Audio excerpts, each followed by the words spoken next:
नमस्कार दोस्तों, मैं शिवानी वर्मा लोकगीत चैनल में आप लोगों का स्वागत करती हूँ दोस्तों। और आज मैं लेकर आई हूँ आप लोगों के लिए एक प्यारा सा कहारवा नाच गीत है। आप लोग ज़रूर सुने इस गीत को। देखिए, ये आज की जनरेशन की बात है जो शादी होने से पहले फ़ोन पे बड़ी बड़ी हाँकते हैं। तो देखिए, जब घर पे दुल्हन आती है तो क्या कहती है, तो सुनिए और आप लोग ज़रूर सुने। इस गीत को पसंद आए तो आप लोग लाइक सब्सक्राइब ज़रूर करिएगा। मनोरंजन के लिए गीत बना है, आप लोग सुने। तोहरे कारण मुअर नैहर गए छोटी ससुर जी के पूत, ससुर जी के पूत। अरे तोहरे कारण मुअर नैहर गए छोटी ससुर जी के पूत, ससुर जी के पूत। तब तो कहो हमरे गैया भैंसिया, तब तो कहो हमरे गैया भैंसिया, गैया भैंसिया हो, गैया भैंसिया। अरे तोहरे बकरिया के तनिको ना दूध, ससुर जी के पूत, ससुर जी के पूत। अरे तुहरे बकरिया के तनिको ना दूध, ससुर जी के पूत, ससुर जी के पूत। तुहरे कारण मुअर नैहर गए छोटे ससुर जी के पूत, ससुर जी के पूत। तब तो कहो हमरे लड़का से बच्चा, लड़का से बच्चा हो, बिटिया से बेटावा। तब तो कहो हमरे लड़का से बच्चा।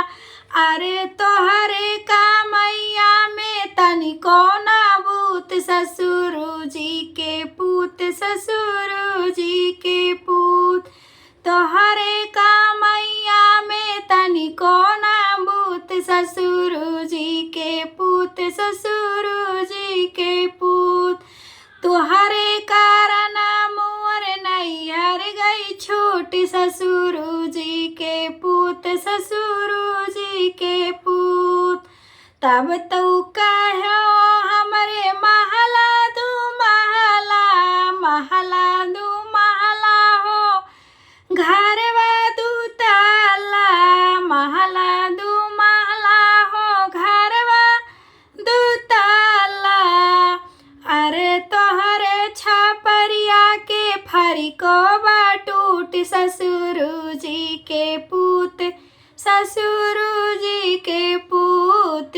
तोहरे छपरिया के फरिको टूट, ससुर जी के पूत, ससुर जी के पूत। तोहरे कारण मुअर नैहर गई छोटी ससुर जी के पूत, ससुर जी के पूत। तब तो कहो हमरे गदा गलैचा, गदा गलैचा हो गदर जैया। तब तो कहो हमरे गदर जैया।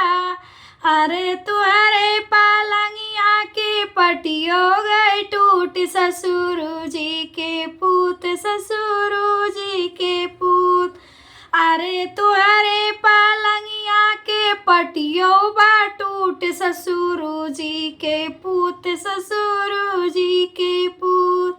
अरे तोरे खटलवों के नाही बाबूत, ससुर जी के पूत, ससुर जी के पूत।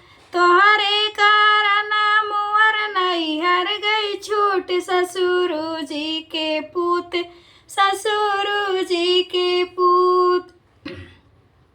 तब तो कहो हम जींस पैंट पहनी, जींस पैंट पहनी हो, टी शर्ट पैंट पहनी। तब तो कहो हम जींस शर्ट पहनी।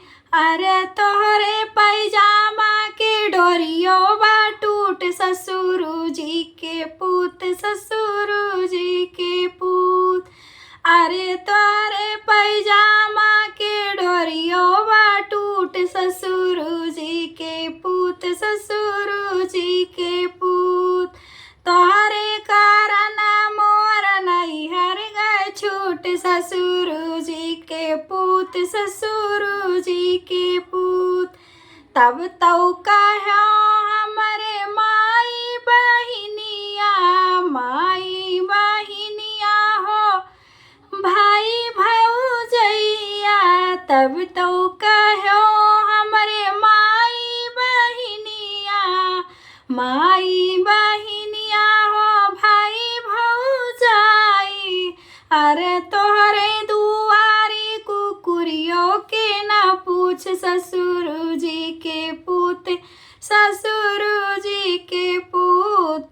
तोहरे दुआरी कुकुरियों न पूछ ससुर जी के पूत, ससुर जी के पूत।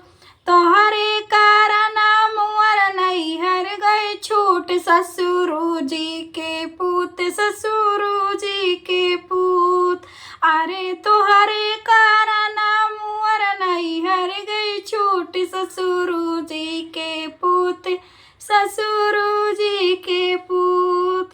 तब तो कहो हमरे बाग बगीचा, बाग बगीचा हो बाग बगीचा। तब तो कहो हमरे बाग बगीचा। अरे तोहरे दुआरे ने बुलवो ना पेड़ ससुर जी के पूत, ससुर जी के पूत।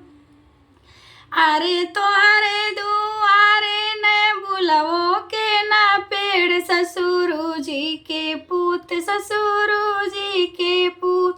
तोहरे कारण मोर नैहर गई छूट ससुर जी के पूत, ससुर जी के पूत।